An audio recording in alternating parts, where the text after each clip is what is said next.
आज हम बात करने वाले हैं सबसे बड़ी बिगिनर्स मिस्टेक। वो क्या है कि एक एक अपनी बॉडी बिल्डिंग के अंदर जो सबसे बड़ी मिस्टेक है वो है कि अपनी फाउंडेशन बिल्ड ना करना। अपनी एक स्ट्रेंथ और मसल बिल्डिंग की एक फाउंडेशन जो है वो बिल्ड ना करना। यानी कि 6 एक्सरसाइजेस के अंदर स्ट्रांग ना बनना। इनसे आपकी बेस बनती है, इसके बगैर आप बॉडी बिल्डिंग के अंदर कभी भी एज सच प्रोग्रेस नहीं कर सकते। कभी भी जो ना जो जिस टाइम के अंदर बन जानी चाहिए उसके अंदर कभी भी नहीं बनेगी, बहुत टाइम लगेगा। और फिर भी वो रिजल्ट कभी भी नहीं आएंगे जब तक आप ये नहीं करेंगे। आखिर में आपको यही करना पड़ेगा जो मैं बताने वाला हूँ। वो 6 एक्सरसाइजेस के अंदर आपने स्ट्रांग होना है। जिनको मैं कहता हूँ फ्यूरियस 5 एंड द कंग फू पांडा। ठीक है ना। तो वो क्या है? ओवर हेड प्रेस, जिसे शोल्डर प्रेस भी कहते हैं। ठीक है। चिनअप्स या पुलअप्स। ठीक है, दो हो गई। तीसरी बेंच प्रेस या वेटेड पुशअप्स। तीन हो गए। चौथे नंबर पे इन्वर्टेड रोज या बारबेल रोज। ठीक है। और स्क्वाट एंड आपकी डेडलिफ्ट। इन एक्सरसाइजेस के अंदर बहुत स्ट्रांग हुए बगैर आपकी बेस नहीं बनेगी और आप कभी भी अच्छी बॉडी और वो उस तरीके से आप प्रोग्रेस नहीं कर सकते। बहुत टाइम लगेगा आपको और बहुत टाइम के बाद भी फ्लॉज मौजूद होंगे, वीकनेसेस होंगी। अच्छा, अभी इस टॉपिक को हम कवर करते हैं और उसको एंड तक देखिएगा। और ये बहुत इंपॉर्टेंट टॉपिक है। ये ऐसा टॉपिक है इसके बगैर आप कभी भी प्रोग्रेस कर ही नहीं सकते। इसका कोई और सारे जो फिटनेस लेजेंड्स हैं जिन्होंने स्ट्रेंथ ट्रेनिंग के अंदर हो, वेट लिफ्टिंग के अंदर हो या बॉडी बिल्डिंग के अंदर हो, वो इसी के जरिए आ गए हैं। एक्सरसाइज वेरिएशंस उनकी हो सकता है अलग हो कुछ, लेकिन बेसिक मूवमेंट पैटर्न्स यही होते हैं। ठीक है ना। सबसे पहली वजह ये कि आप एक बेंच सबसे पहली वजह कि ये आपको बेस की क्या ज़रूरत है। आप ऐसा समझ लें कि एक शख्स है, उसकी ताकत इतनी ताकत है कि वो एक जो है ना 120 kg बेंच प्रेस कर सकता है। ठीक है। जब वो चेस्ट लगाएगा, यानी एक दफा कर सकता है 120 kg फॉर 1 रैप कर सकता है, इतना स्ट्रांग है उसका चेस्ट और उसकी मसल्स। तो जब वो चेस्ट लगाने के लिए बैठेगा तो 8 to 12 रैप्स का एक सेट होगा उसका। तो वो कितना कितना कितना लोड लगाएगा? एटलीस्ट 80 kg तो आराम से लगाएगा। जो 80 kg से चेस्ट लगा रहा है वर्सेस हमारे जिम के अंदर जो बच्चे खेल रहे होते हैं बेंच के साथ 20 kg और 30 kg के साथ 40 kg के साथ वो लगा रहा है। तो आप मुझे बताएं कि क्या किसकी जना कौन ज़्यादा स्ट्रांग बनेगा, किसका मसल ज़्यादा बिल्ड होगा?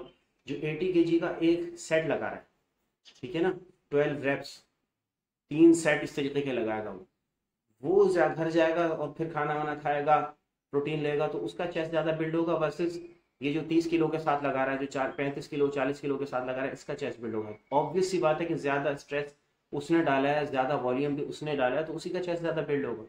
पहली चीज़ तो ये आप सारी एक्सरसाइजेस के अंदर अगर यही लॉजिक ले आए तो आप सारी उसके अंदर ज़्यादा वेट लगा रहे हैं, ज़्यादा स्ट्रेस मसल पे डाल रहे हैं। स्ट्रेस ही जो चीज़ है जो आपका वो करती है, मैं सही फॉर्म के साथ करने की बात कर रहा हूँ। ठीक है ना।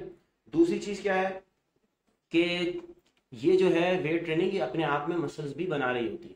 जब आप इनके अंदर स्ट्रॉन्ग बनने के लिए जो पूरी एक ट्रेनिंग है उसके ऊपर मेरी सेपरेट वीडियो आएगी, तो उसके ऊपर काम कर रहे हैं तो आप अपना मसल्स बना भी रहे हैं। मेन फोकस अभी मसल नहीं है, उसके लिए थोड़ा से ट्विक्स होती हैं, थोड़ी चेंजेस होती हैं, लेकिन बहरहाल मसल बन रहा है फिर भी। तीसरी चीज़ ये है कि आप स्ट्रेंथ ट्रेनिंग जब करते हैं ना तो आप mostly fast Twitch muscle fibres को ट्रेन कर रहे होते हैं।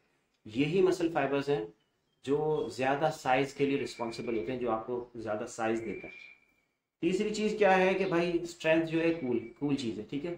आप जब चाहें जनाब, मैं दोस्तों को जो है कमर पे बिठा के तो पुशअप्स करता हूँ कभी, तो एक कूल चीज़ है। ठीक है ना। एक अच्छी चीज़ है, होनी चाहिए। आप उसको स्ट्रांग होना चाहिए। सिर्फ आपके बाइसेप बने हुए हैं बहुत अच्छे और जनाब आपसे कभी कोई हैवी कोई मशीनरी उठवा ली, कोई घर में कोई काम आ गया, शिफ्टिंग में आपकी नाफ चली जाती है, तो फिर ये मजाक है, इसका कोई फ़ायदा नहीं है ऐसी ऐसी स्ट्रेंथ का। या आप किसी दीवार पे लटक जाते हैं तो उसको पूरा ऊपर चढ़ नहीं सकते, तो फिर ऐसी स्ट्रेंथ मेरी नज़र में ऐसी बॉडी बिल्डिंग का कोई खास फायदा नहीं है कि आप बोले कि जी मेरे ट्रैप्स बहुत अच्छे बने हुए हैं, लेकिन एक दीवार के ऊपर आप फलांग के एक दीवार को क्रॉस नहीं कर सकते, उसके ऊपर जा नहीं सकते, फिर फायदा नहीं। ठीक है ना। और एक बात याद रखिएगा कि स्ट्रेंथ जो है वो फाइट्स के अंदर और कॉम्बैट सिचुएशंस के अंदर बहुत फायदा देती है। लोग आपको ये कहेंगे जी नहीं टेक्निक का फायदा होता है, स्ट्रेंथ का कोई खास फायदा नहीं होता, बॉडी वेट का मसल का फायदा नहीं होता, ये सब झूठ है। एक बंदा जो 120 kg बेंच प्रेस करता है ना, उसका धक्का आप कभी खा के देखिएगा, पता सारे आपके दाव वाव जो आपने सीखा हुआ है ना, हाथ को यूं करना और यूं जो बच्चे सिखा रहे होते हैं, बच्चे बच्चे उड़े, यूट्यूब के ऊपर। आपको जब कभी एक 120 केजी बेंच प्रेस करने वाले का फुल जब ताकत से वो एक धक्का मारेगा ना, खा के देखना, पता चलेगा आपकी सारी ट्रिक दाव वाव सब खत्म हो जाएंगे जो आपने यूट्यूब पे सीखा है अगर। ठीक है ना, मैं ही नहीं कह रहा कि वो बेस्ट प्रोफेशनल फाइटर है, ठीक है, लेकिन एक आम आदमी जो फाइट जानता है वर्सेस एक आम आदमी जो इस तरीके से मसल बिल्डिंग करता है और स्ट्रेंथ ट्रेनिंग प्रॉपर करता है, उसको ठीक ठाक एडवांटेज है, कोई इसको माने ना माने लेकिन ये हकीकत है। ठीक है, उसके बाद एक बात ये भी है कि बहुत सारे सर्वाइवल कंडीशंस कभी कभी किसी भी इंसान पे आ सकती हैं, तो उसके अंदर ये स्ट्रेंथ ट्रेनिंग आपको बहुत फायदा दे देती है। कभी ऐसा हो गया कि कोई बंदा गिर रहा है तो आपने यूं हाथ दे के बचा लिया, जब आपके पास ताकत है ही नहीं तो किधर से आप हाथ दे के बचाएंगे। एक वाकया मुझे पता चला था एक साहब का कि जनाब उन्होंने बंदा ट्रेन से नीचे गिर रहा था, उन्होंने हाथ दे के बचा लिया था। ताकत नहीं होती उनके अंदर तो कहाँ से आप एक हाथ से एक बंदे को पूरा खींचेंगे।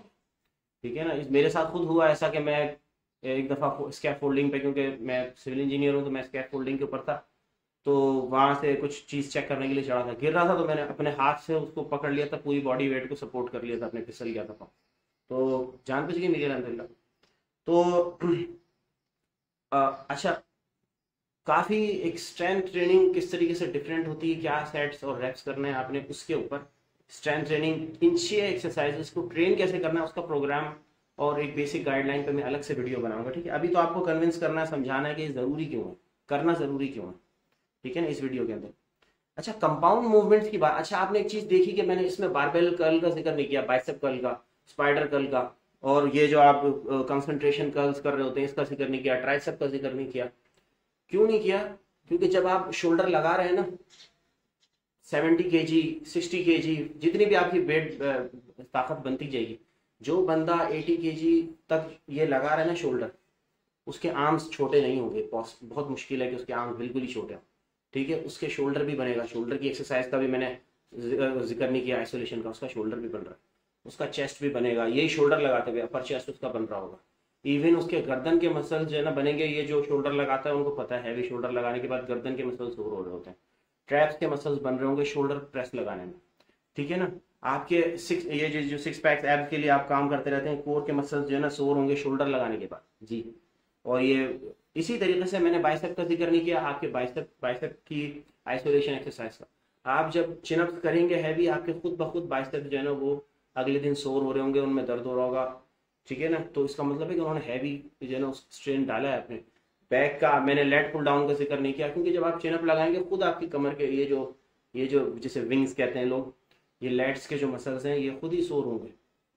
तो कंपाउंड मूवमेंट्स का क्या फायदा होता है कि ये एक मूवमेंट है और पता नहीं कितने मसल्स को एक साथ ट्रेन कर रहा है। ठीक है ना, क्यों? क्योंकि आप जब नेचुरल लिफ्टर हैं प्लस आपके पास कोई जॉब है, फुल टाइम फारिग नहीं है आप, ठीक है ना, प्रोफेशनली ये काम नहीं करते कि सुबह शाम बस यही काम है आपका और कोई काम नहीं। तो वैसे तो मैंने आपको बताया कि जो प्रोफेशनल हैं वो तो करते ही इस तरीके से जो मैं बता रहा हूँ, वो तो फाउंडेशन के साथ ही चलते हैं, अपनी एक बेसिक बिल्ड करके चलते हैं। लेकिन मैं बात कर रहा हूँ कि आपके पास फुल टाइम फारिग नहीं है, तो आप क्या एक बाइसेप के लिए अलग, इसके लिए अलग, डेल्ट के कोई कितने 7-8 एक्सरसाइजेस करेंगे, बाइसेप की कितनी बेशुमार एक्सरसाइजेस करेंगे, फोर आर्म की अलग एक्सरसाइज करेंगे, कितनी चीज़ों की एक्सरसाइज करेंगे आप, खास तौर पे बिगिनर लेवल पे तो इसका कोई खास फायदा भी नहीं होता। ठीक है ना, आप उतना फायदा नहीं उठा सकते।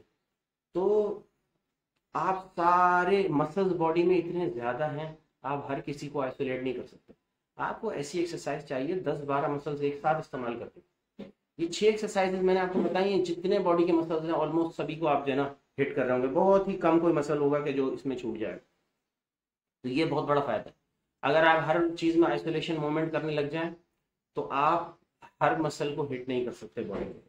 ठीक है ना। तीसरी बात ये कि ये जो है नेचुरल मूवमेंट पैटर्न है बॉडी, खींचना, किसी चीज़ को पकड़ के खींचना अपनी तरफ, ये नेचुरल बॉडी का मूवमेंट पैटर्न है। ठीक है ना, कुदरती तौर पे अल्लाह ताला ने ये डाला है इंसान के अंदर कि ये काम करने की सलाहियत उसमें पैदा की है, तो बस उसी सलाहियत को बस वो एनहेंस कर रहा है, उसको ट्रेन कर रहा है, उसको ज़्यादा ताकतवर बना। इसी तरह धक्का देना, यही बेंच प्रेस है, यही पुशअप्स है। इसी सलाहियत को इंसान, जो कुदरती सलाहियत है, उसको ज़्यादा इस्तेमाल कर रहा है, उसको बढ़ा रहा है अपनी। ठीक है ना, इसी तरह कोई चीज़ किसी को ऊपर उठा के देना, ठीक है ना, ये इसी को शोल्डर प्रेस कहते हैं। ठीक है ना, इसी सलाहियत को बंदा इस्तेमाल कर रहा है। इसी तरह कहीं लटक रहे हैं तो ऊपर आना, ये वही सलाहियत है इंसान की, ठीक है ना। वॉल्स को क्लाइम करना, जो पुराने ज़माने के अंदर लोग जंगों के अंदर वो किलों के ऊपर कमान डालते थे, ठीक है ना, वो रस्सी फेंक के जो ना किले के ऊपर बड़ी बड़ी दीवारों पर चढ़ जाते थे। ये कुदरती एक इंसान का मूवमेंट पैटर्न है। इसी तरीके से बंदा बैठता है, उठता है, उठक बैठक, इसी को स्क्वाट कहते हैं। जमीन से कोई चीज़ उठाना, ये डेडलिफ्ट का मूवमेंट पैटर्न है। ये कुदरती मूवमेंट पैटर्न है, इनके अंदर कोई मसला नहीं आता ट्रेनिंग करने के अंदर आमतौर पर, ठीक है ना। अनलेस कि आप जो है ना उसको गलत तरीके से कर रहे हैं या कोई ना कोई गलती कर रहे हैं। सबसे उसके बाद क्या है कि इसका सबसे बड़ा फायदा कि जो अपनी स्ट्रेंथ, अच्छा मैं ये नहीं कह रहा हूँ कि आपने आपने आइसोलेशन मूवमेंट करने नहीं, आपने बाइसेप कर्ल करनी नहीं, करनी है भाई। मैं कह रहा हूँ कि बिगिनर का मेन फोकस वो नहीं होना चाहिए। मेन फोकस आपका क्या होना चाहिए, ये 6 एक्सरसाइजेस, ठीक है ना। वो सेकेंडरी चीज है, प्राइमरी चीज ये है आपकी, ठीक है ना। और सबसे बड़ी बात ये है कि आप ये याद रखें, नेक्स्ट पे हमारा क्या पॉइंट आ रहा है कि आपके मसल्स जो है ना, वो जब इन 6 के ऊपर आपने फोकस करेंगे ना, तो आपके मसल्स जो हैं वो बैलेंस्ड रहेंगे। बहुत सारे मसले मसाइल कहाँ से आते हैं आपके अंदर कि आप जनाब चेस्ट के ऊपर काम करते रहते हैं, बैक पे काम करते नहीं हैं, उससे ये यहाँ से एक खिंचाव पैदा होता है आपके शोल्डर के जॉइंट में, और पीछे से जो ना उसको काउंटर करने की कोई चीज़ नहीं है। तो इस वजह से आपके शोल्डर मोबिलिटी इश्यूज और बहुत सारे जो ना आपके मसले मसाइल शुरू हो जाते हैं बॉडी के अंदर। तो आप जब बैक के ऊपर भी काम कर रहे हैं, चिनअप्स के अंदर और बेंड ओवर रोज के अंदर, ठीक है ना, बारबेल रोज के अंदर, तो आपकी फ्रंट जो है, एंटीरियर आपका जो मस्कुलेचर है पूरा, और आपका जो पोस्टीरियर है, दोनों साथ साथ बन रहे हैं, ठीक है ना।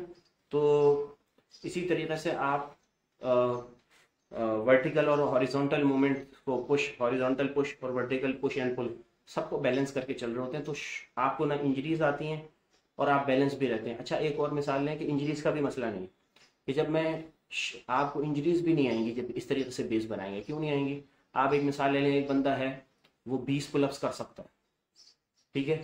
जब वो बारबेल से ये करने आएगा, आप क्या कहलाता है, बारबेल के से आप जो है ना बारबेल से या केबल से जब बाइसेप लगाएगा, आपको क्या लगता है कि वो जो 20 पुलअप्स कर सकता है 80 किलो वजन के साथ अपने, तो क्या 20-40 किलो की बारबेल से जब वो बाइसेप लगाएगा तो उसका क्या बाइसेप फट सकता है? उसका कोई चांस नहीं, बहुत स्लिम चांसेस हैं कि कभी ऐसा। इस वजह से अल्लाह के फजल से मैं अच्छा खासा वेट लगाता हूँ बहुत सारी एक्सरसाइजेस के अंदर। मैं जिम में जब करता था, पब्लिक जिम के अंदर, तो लोग बोलते थे ये हो जाएगा, कभी कुछ भी नहीं हुआ, हल्का सा मसल स्ट्रेन कभी नहीं हुआ। तो मसल फटना तो बात की चीज़ है। इसके ऊपर इंजरी प्रिवेंशन के ऊपर एक अलग से वीडियो आएगी। तो उसके अलावा तकरीबन मैंने ये चीज़ कवर कर दी सारी। एक चीज़ है कि आप कभी भी सारे मसल्स को आइसोलेट नहीं कर सकते, आपको स्ट्रेंथ की ज़रूरत है। फाइनल वर्ड्स क्या है कि आपने इस तरीके से, और जितने भी प्रोफेशनल्स हैं, जितने भी लेजेंड्स हैं, बड़े बड़े नाम हैं, सब ने इस तरीके से ट्रेन किया, दूसरे किसी तरीके से उन्होंने ट्रेन नहीं किया। सब ने स्ट्रेंथ की फाउंडेशन बनाई है, उसके बाद आइसोलेशन मूवमेंट्स पे फोकस किया उन्होंने।